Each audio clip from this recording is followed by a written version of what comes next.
Right, okay then, let's get started. Good afternoon, hello and welcome back to Student Bytes. We've been away for a month, but we are now finally back indeed. My name is George Wright and I'm the Student Engagement Lead here at MyGWork.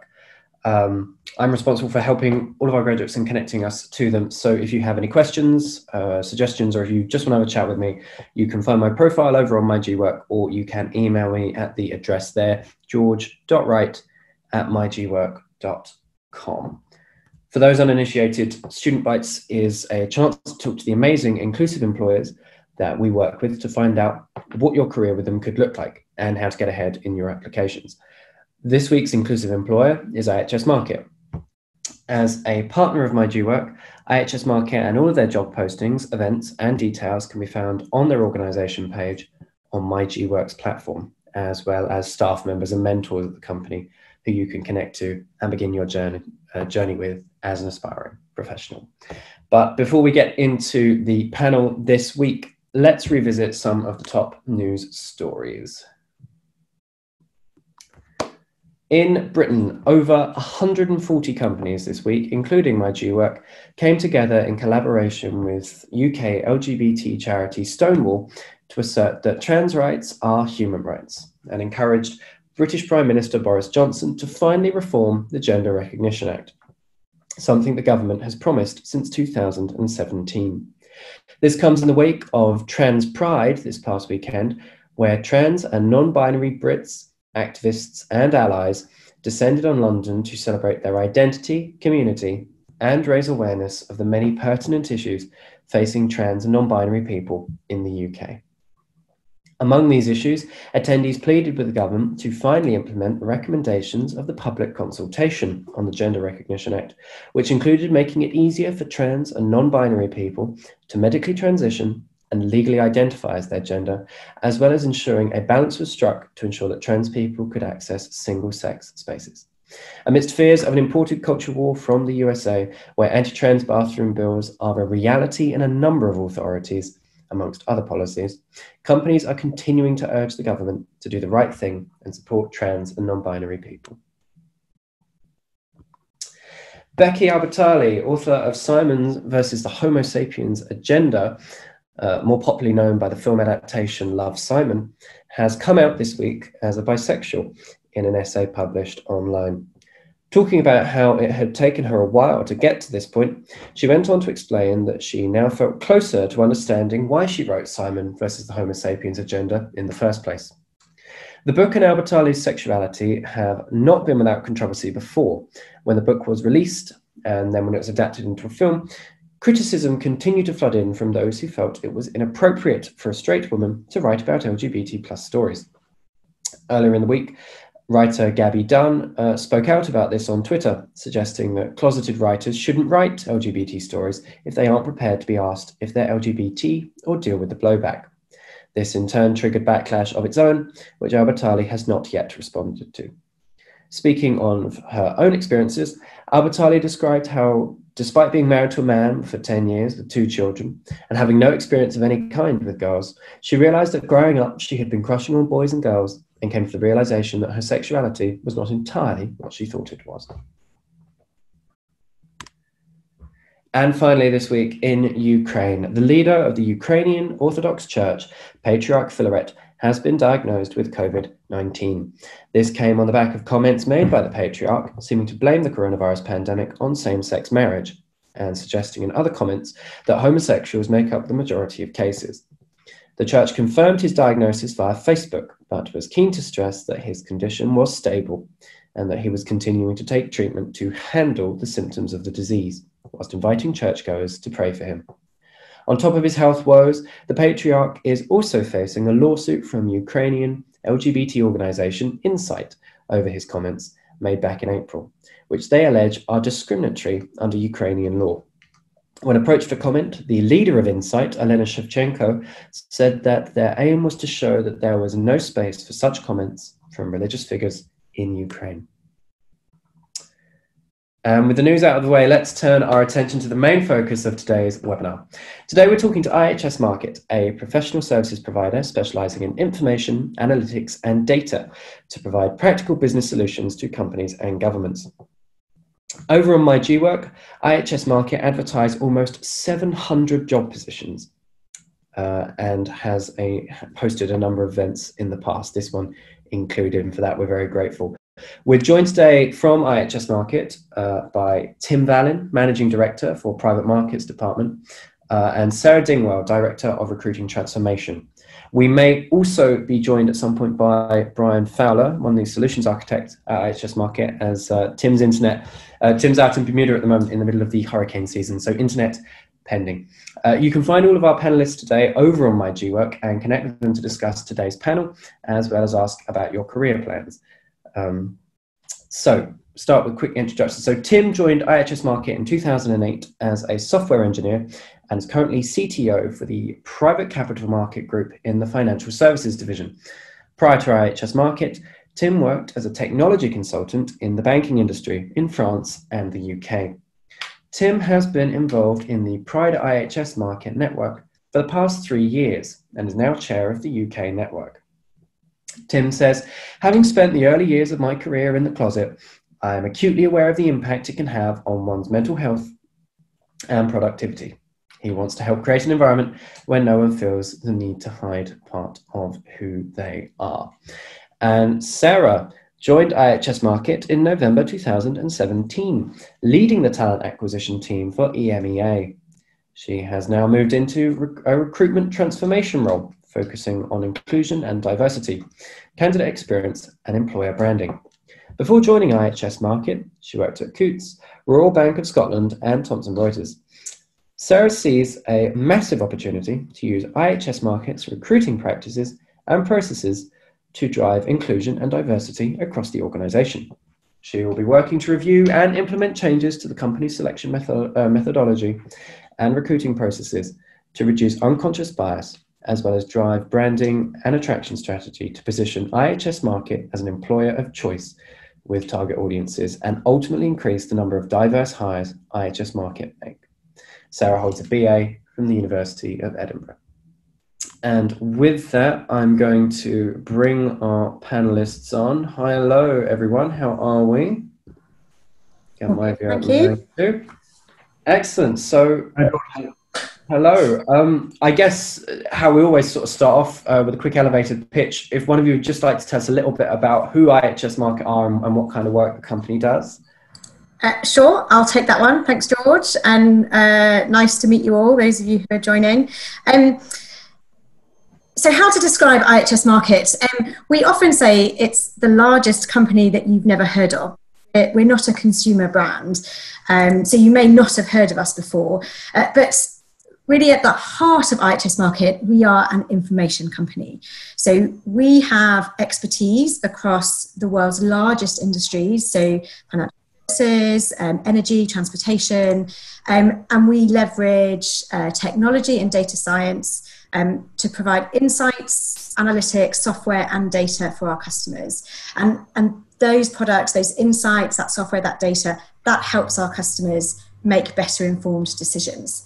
Now that could all be quite theoretical, so I'm going to give you a few real life examples of how our data and our products help our customers to make better decisions. So let's start with our financial services division. There are many, many different products. I'm going to pick one, the Purchasing Managers Index, or the PMI. Now, if you are interested in economics or you're studying economics, you may have heard of this. It's an index that tries to kind of understand the sentiment, the economic sentiment of purchasing managers across the world to understand, are they buying more or are they buying less, and what that might mean for the economy. So the Bank of England, the Fed, and actually all other central banks use our PMI to make interest rate decisions, for one thing, and use it in lots of other economic analyses as well. And how that hits you is that, or maybe not you just yet, but the future is that the PMI and ultimately the interest rate that the central banks use, that determines how much interest you pay on your mortgage or your loan, right? So that's just one element. Another thing that I'll pick out is in our product design business. So one of our customers is and they have a factory in Seattle where they build their aircraft. They're probably not building so much at the moment, but they use our one of our product design and engineering terminals. The engineers building the Boeing aircraft use that terminal to ensure they build the aircraft to the exact correct technical specification. So without that terminal, that aircraft cannot be built. And I'm going to pick one more in our energy division. So we know where every oil well is in the world. We know who owns that oil well, and we know how much oil has been extracted from that well. And we also know, and can do some analysis on it, the future potential of the oil extracted from those wells. And if you think about that, there are many different sectors and types of companies and governments that can use that information in many different ways. So those are just 3 examples. There are many, many other products that we have, but I hope they give you a sense of the type of insights and data that we have and we work with our customers on. Fantastic, excellent. So I guess I'll come over to you, Tim, just to quickly ask, I mean, we've talked about how you got into your sort of current career at IHS Markit, but I just sort of wondered what it was about the company that made you want to apply and what sort of really drew you to IHS Markit as a brand. Sure, thanks, George. When I came into IHS Markit, I was, before IHS Markit, I was working for a large bank, a large European bank. And really what I was craving was, a dynamic environment, entrepreneurship, really working for teams that can strive for excellence and that can react quickly, and that's really what attracted me to IHS Markit at the time. Interestingly, IHS Markit is now about 20 times the size of what it was when I joined. But what I really like, and I've been there 13 years now, 12 or 13 years now. What I really like is that we haven't really lost that spirit of, we work as some small dynamic teams. We kind of have good visibility on all the different aspects of the business, and kind of we're all in it together to, as sort of dynamically and quickly as possible, sort of realize business value and kind of achieve business objectives. Excellent. And just sort of curious, Sarah, what kind of drew you to IHS Markit? So as sort of we mentioned, sort of the other companies you'd worked for. What was it about IHS Markit that really sort of you gravitated towards? I think so. There are a couple of things. One is the people that I spoke to during my selection process. Right, there is a clear energy and buzz and enthusiasm, which frankly was infectious. And 2, I think I could kind of get a sense that there are some massive opportunities for the company, right? So Tim mentioned that it's grown a lot, and since he joined, I obviously joined a lot more recently, but there was a big merger between IHS and Markit to form IHS Markit, and I joined really just after that, both very much in the information services industry, but there was a palpable sense of opportunity about bringing those different data sets and those different information together, and what that could mean for our customers, and probably create new customers and new markets for us. And we're really just starting to scratch the surface of that. So,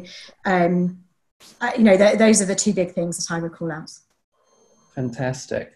So I appreciate as everyone sort of caught on to, the pandemic has really kind of changed office life. I mean, I don't know about you, I'm back in the office now, but out of curiosity, just for either of you, what kind of did your office life look like before the pandemic, and sort of, how much has that changed coming back? Like, what was your day-to-day like prior to all this, I suppose? I don't know if Tim, if you wanted to start. Yeah, I'll start. Yeah, I'm sure Sarah will have her own view on this as well. I mean, it's one of the things that I really miss, and I kind of only realized because of the lockdown how much I took it for granted. IHS Markit is a very large company. We have a very large office in London where I'm based. But as I was saying, you still have this feeling of small teams kind of work together, and at the same time, I kind of realized that I know a lot of people from outside my team that have basically lost informal contact with now that I'm in lockdown. In lockdown, everything is more formalized, and you have to have meetings to talk to people, that sort of thing. So what I really like is really the social life in the office, and there was really quite a lot. Obviously, within the Pride Network, we organised quite a few events that allowed us to meet new people inside and outside of the firm, and the office was a great space for that sort of thing to happen. So we've now tried to pivot a little bit the way we approach things, and we obviously do a lot more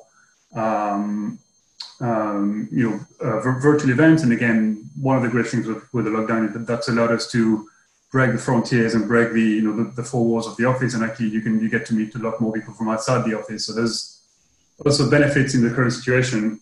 But yeah, going back to the life in our office before, I realized that what makes a great office is obviously the people there, and we definitely have some great people from a professional point of view, but also from a social standpoint. So. Fantastic. And then Sarah, sort of, is that very similar for you, or what kind of the differences? Pretty similar. I think I also miss going into the office. I don't necessarily miss my commutes, but I definitely miss being in the office. I would work from home now and again. I wasn't a big fan of working from home beforehand. I could have worked from home much more if I'd wanted to, but I have really missed it.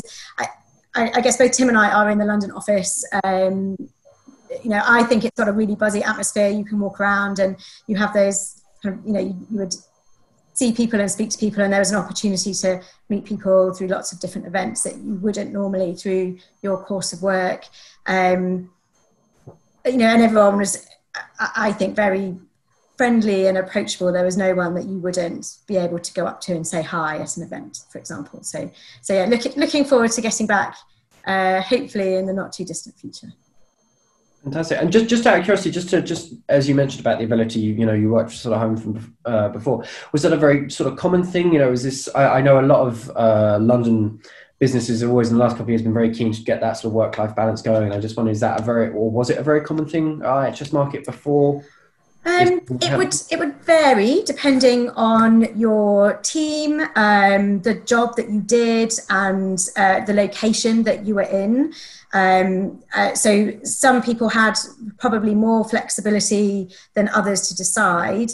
I will say that the COVID-19 pandemic, obviously everyone in all of our 100-odd locations around the world had to work from home, and that's kind of really accelerated and advanced our thinking on flexible working and work from home. And so we're actually reviewing all of our policies now, and I think we've done a couple of staff surveys. The sentiment is definitely that people would, even when it's COVID is completely done and we don't need to think about it anymore, that staff would really like to continue working from home, at least maybe 2 or 3 days a week. And I think that is something for the vast majority of people that we will be able to accommodate. There will be some kind of exceptions to that if you need specialist software or hardware even, or kind of the type of role that you do. But really the vast majority of the roles that we have in our organisation, there are very few barriers to working from home, either all or part of the week. Fantastic.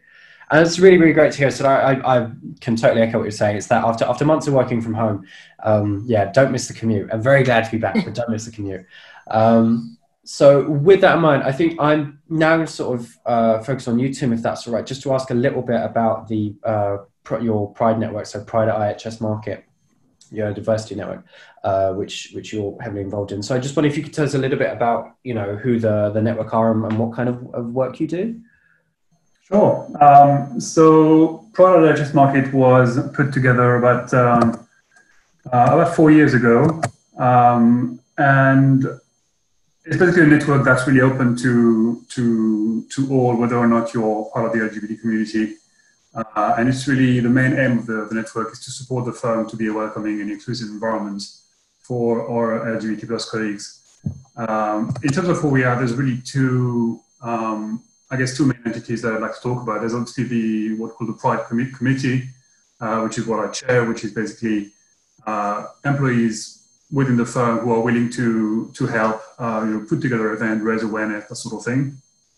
And then the other entity, which is really the community, is our ally community. So we took the decision early on, not to have a network that's kind of made for LGBT plus people, but we wanted to have our allies and our LGBT plus people together. And what that also does is it helps if someone's not sure about coming out or being flagged as being part of the LGBT network, hence they might be LGBT. That allows those people to join the network without necessarily being associated, and that kind of gives them time to kind of go on the journey and get comfortable. In terms of the work we do, I would say there's really 5 different pillars that we're working at, and I go through them quickly, and then if needed, we can drill them into some of them later. The first one is what we call internal visibility, and that's really about raising awareness on some of the issues faced by people in the LGBT plus community. It's really just educating, getting people involved, kind of making sure that people see that there is a network and there's a place for them to be comfortable in, and for our allies and everybody else is kind of getting to understand that we have LGBT plus people in the organization. What does it mean to be LGBT plus in IHS Markit, that sort of thing. So we have role model programs, for example, where we kind of interview some people in various locations, and we can have a 5-minute flash interview for everyone to kind of understand that the networks exist, and then we can help them kind of raise awareness on some of the issues faced by the community. The second pillar is really something we work with our HR department quite a lot is around policy advisories. Is just making sure that the HR team is doing everything they can to make an inclusive environment, but they don't necessarily have the experience of what it means to be LGBT plus, etc., etc. We can come in and we can work with them to, for example, review all of our policies and make sure that the language is appropriate, and that whoever reads the policies feels that the policies are written for them, that sort of thing.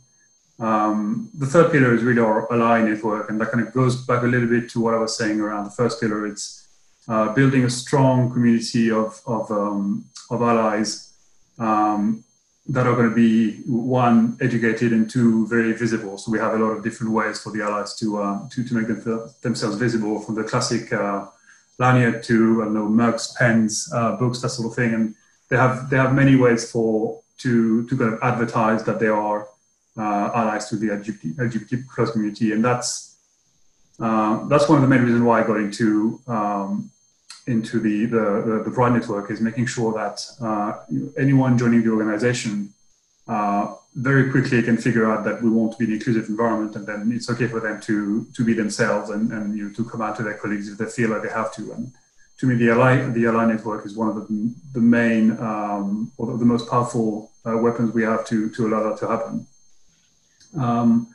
Fourth pillar is external visibility. That's showcasing ourselves as an organization that is inclusive, making sure that from a social media point of view we are visible as being inclusive, that people know what we're doing. So that goes through doing events with other networks, inviting external people to some of our events, that sort of thing. One other example, and going back to something you covered in the story at the start, is we were part of the 100 plus organizations that signed the public letter to the government in support of trans rights. So that's just one example of something that we did.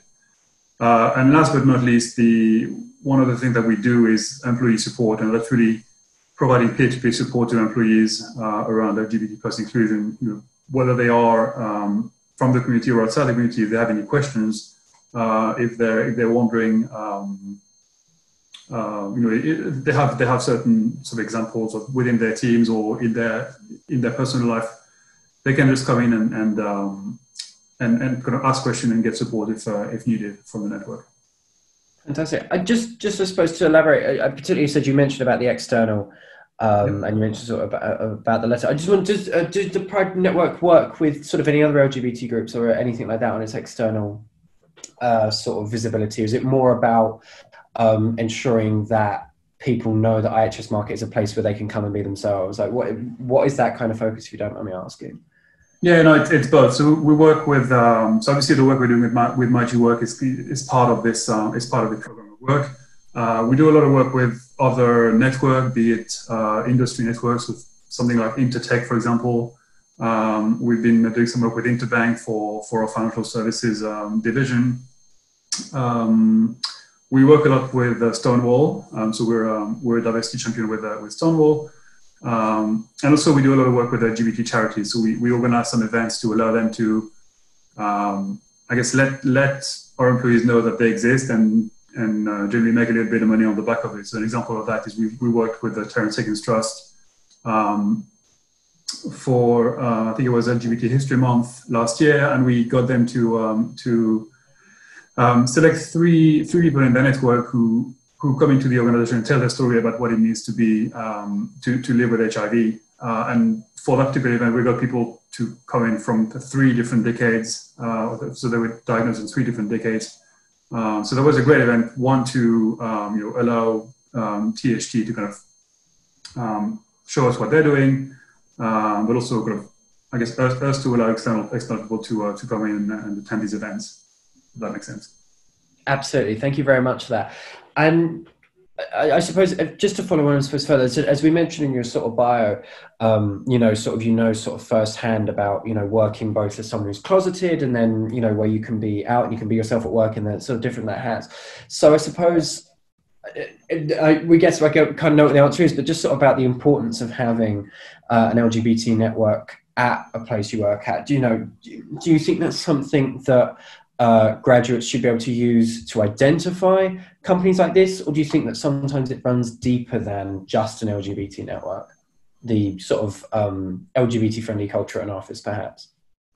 I think an organization that has such a network, you can see that as a proxy for how generally inclusive they are.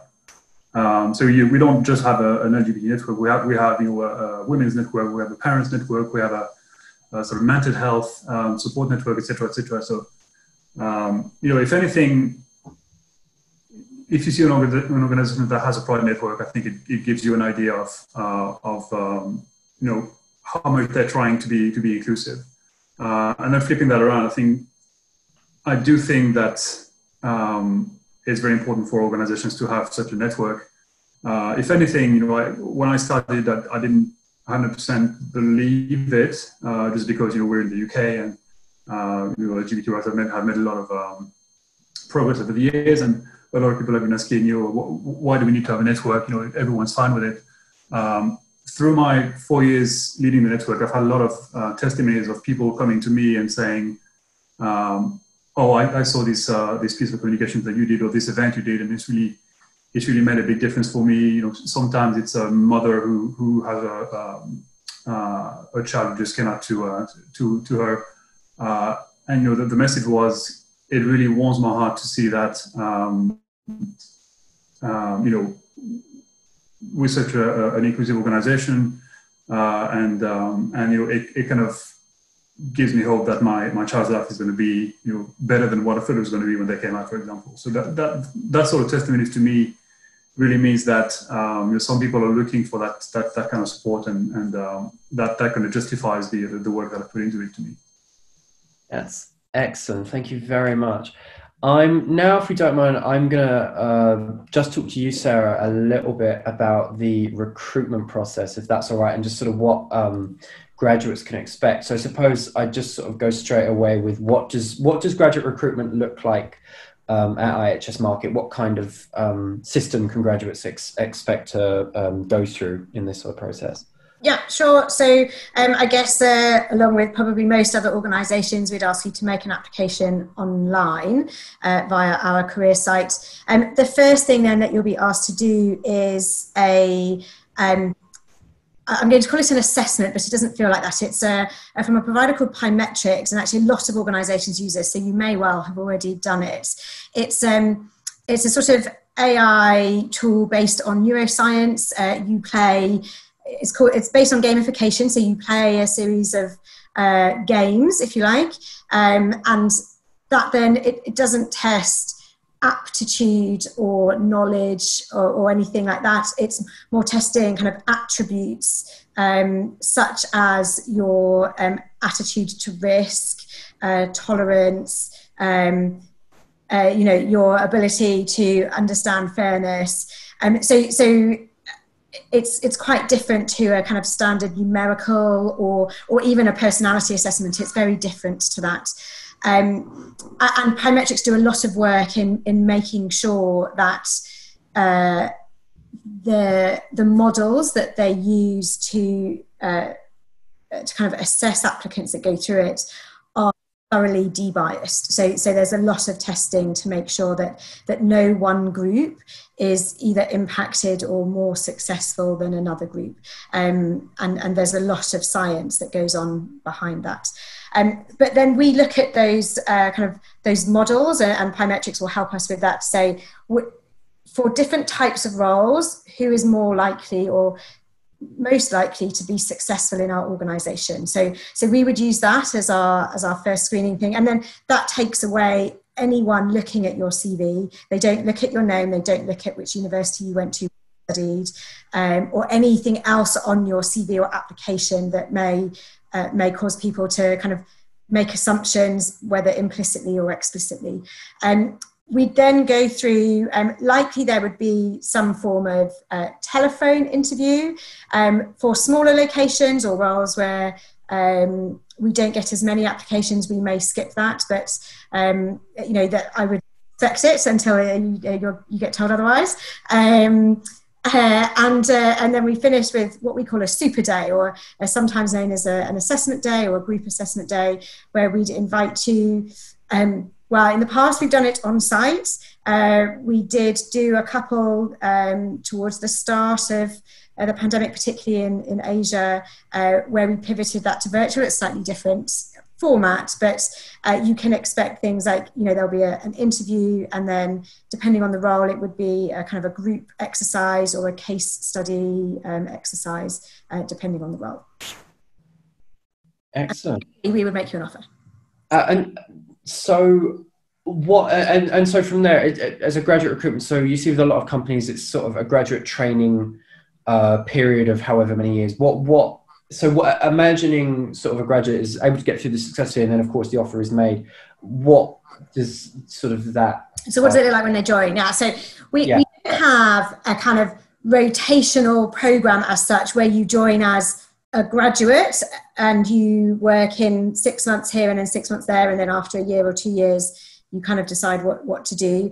In our organisation, you join, often it's called direct to desk, so you will join a specific team and doing a specific role. So you will be from day one really doing an actual job that is needed in our organisation, and you will be aligned to a manager in that team who will assimilate you in, and you will be part of that team. On top of that, or alongside that, for the first year in the organisation, we have what we call an associate development programme. So there will be probably 10%, it varies month on month, but let's say as an average 10% of your time will be with your cohort, and that's not just your cohort in your location, it will be a global cohort on various activities. So that could be learning about all of the different parts of our organisation, and if you remember when I spoke earlier, we have many different parts, and it can take a while to learn all the different parts of our organisation.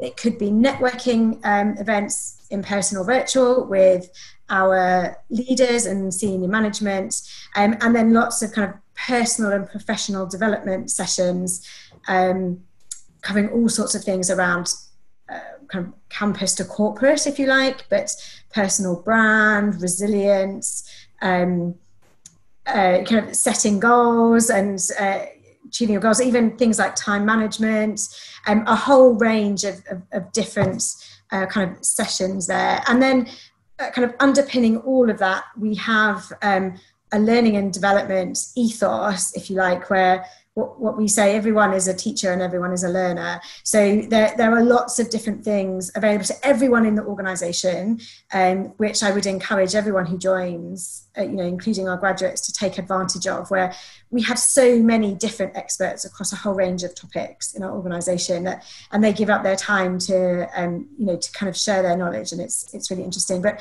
we also give everyone access to LinkedIn Learning, and they have an amazing library of content over whatever topic you can think of. I'm pretty sure there will be something on LinkedIn Learning, and you have access to that. So even if it's not part of your role necessarily, or it's not part of the formal development program, if you actually want to, I was going to say you want to go and increase your Excel skills, that's probably a bit outdated now. So let's say you want to go and increase your BI skills, there will be something there that you can do. Or maybe you just want to learn a bit more about climate change. There will be something on LinkedIn Learning that you can do. So that is available to everyone. We have the formal development program. And then obviously there will be your kind of, the role specific training that will happen with your team, your manager, and your mentor and your buddy as well. Fantastic, excellent. To go sort of further on, what are you looking for in applicants? What really makes the ideal applicant going through this process? Well, there's probably no one size fits all to that. So we recruit kind of graduates into a whole range of different roles, from sales, analytics, technology, kind of software engineering, consulting, etc. So some of those roles we're kind of looking for specific knowledge. So if you're going to be going into a consultant role in our energy team, for example, it's useful if you've done some sort of perhaps geoscience type degree, right? But that's kind of, I think, by the by. I think the main thing that we're looking for is not necessarily knowledge or specific experience, but it's someone's attitude. So like, are you willing to get stuck in, and are you willing to take the initiative? Everyone at this organisation is very willing to hear people's ideas, and there is such a culture of, you have an idea, if it's a good one and you're able to influence people that it's a good thing to do, you can go and run with it.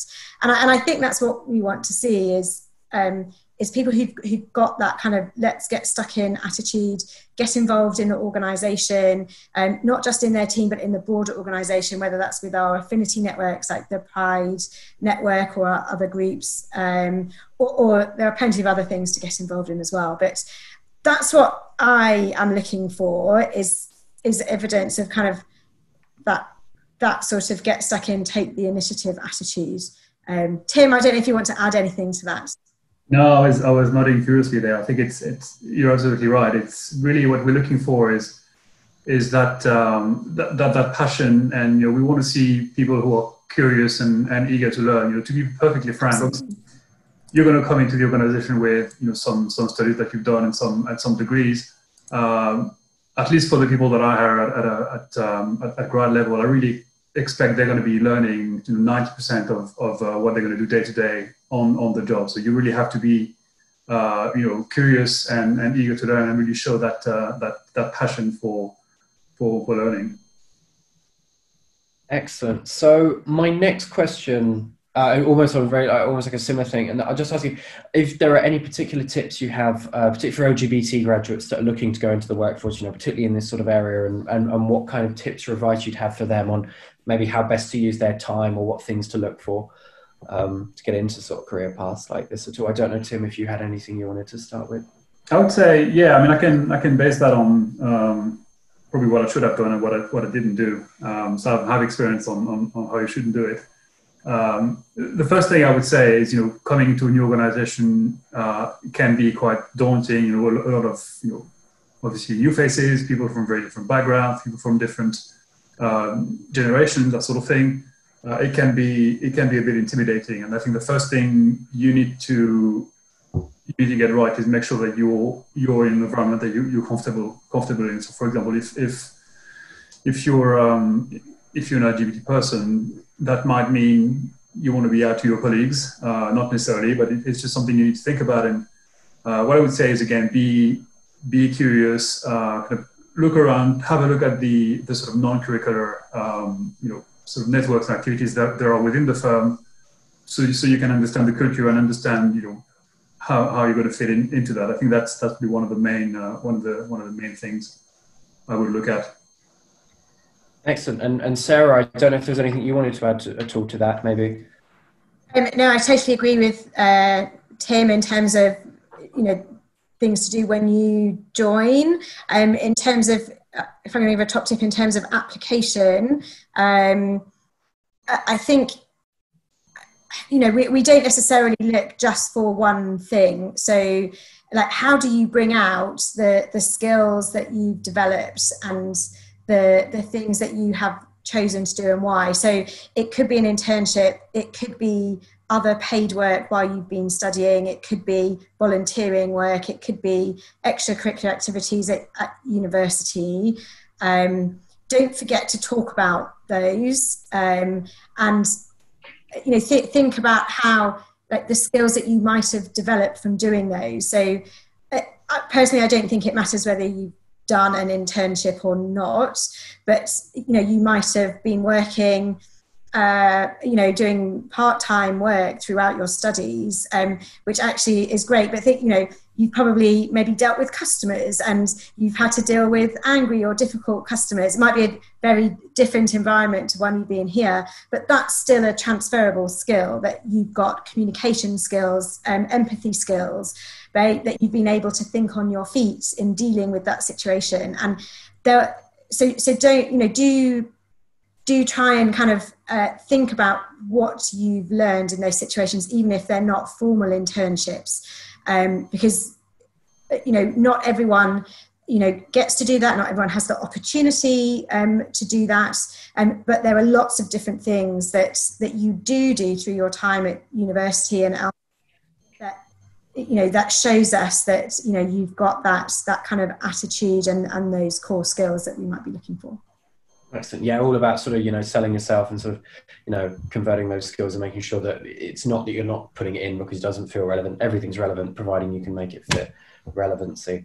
Excellent. We're going to go over to our audience Q&A. I see we've got a couple of questions on Facebook and a few more over here.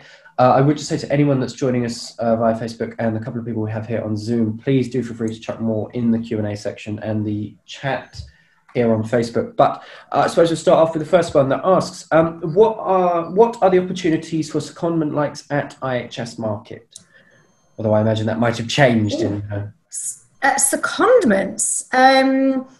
I don't think I've ever had that question before. I don't think we necessarily do secondments in with external candidates. I'm not sure if that's what you meant. If you're meaning secondments internally to find, to get experience of different places across the organisation, then there are various different things that we do. So we do try and, drive our internal mobility a lot. So often people, know their team or their area and don't necessarily know too much about what goes on outside of that. And but actually the skills that you have could be really useful in a different team. So so there's a lot of work that we're doing to bring more visibility to that and to drive that. So, and you get a much better career experience by experiencing different teams and different business units. The other thing that we are trialing at the moment is what we're calling gigs. So kind of really taking off the gig economy where, the gig economy is like, like freelance work where you might do 2 days a week on this and 3 days a week on that, or different projects here and there. We are piloting something internally whereby we've got a specific project or initiative and we'd rather have our employees work on that rather than bring in external consultants or contractors. And so we're actually piloting something at the moment whereby we put out a number of different projects and initiatives and said, like, this will be 2 days a week for 3 months, or perhaps 1 day a week for 5 months. And that gives people across the organisation a real opportunity to try something new, try a different business area, whatever it is, before necessarily committing to a kind of full-time or permanent move to a different team. So it is just a pilot at the moment, but we're hoping that that becomes a much more kind of permanent part of our organisation in terms of giving people secondment. So I hope that answered the question. The person that asked it, please do put in the chat if that didn't. Fantastic. I suppose the next question actually follows in a similar vein about the opportunities to travel. So I suppose about whether or not between other offices or even sort of with other, as you mentioned, working with other companies, what sort of opportunities are there for travel in that capacity? So you've already touched on a bit, but if there's anything else on that. Yeah, so I mean, we do have, I guess in normal circumstances, right, normal, we don't know what the new normal is going to be, but like there are plenty of people pre-COVID who did travel as part of their job. I cannot sit here and say that everyone will get the opportunity to travel. It is expensive, so it will depend on the role that you're doing and the need to travel. And obviously, you know, this period has shown us that you know, we're all working globally much more, but like that face-to-face contact is very important in some situations. So I think we will get back to that. It will depend on your role. But yes, you know, if the situation demands it, there are opportunities to travel, whether that's short-term, you know, visit an office and some clients for a week, or whether, you know, we do occasionally do like short-term assignments or perhaps permanent moves to different countries, depending on the need and the situation and all that sort of thing. And Tim, you can maybe talk more to that, because I know you've probably done some traveling in your time. No, I think you got it right. It does depend on the role. I mean, we do recognize, you know, the need for teams. Like we work in a very, very distributed fashion. You know, and actually, one story I like to tell is when we got into lockdown, my day-to-day routine didn't really change apart from, you know, meeting more people, because I spend a lot of my time on the phone talking to my teams remotely. And, you know, as part of that, you know, every now and then I get to go and spend some time with the teams, just because we recognize the needs for the teams to gel, even if they're distributed. So, you know, I get to travel a little bit as part of my role. I think probably most roles have some amount of traveling to them just because of the distributed elements of the teams. But yeah, it's going to be very, very dependent on the specifics of your role. Excellent. We have a question that's come through. I suppose, Tim, you might be able to answer this better. So did IHS Markit celebrate or mark Pride during the lockdown, and what did this look like if you were able to? It's a good question. This one was a little bit of a strange one because it coincided with the George Floyd events. And we kind of marked Pride in a slightly muted way because we didn't really want to get in the way of all the obviously the sort of tragedy around this event, but also the great events that were happening around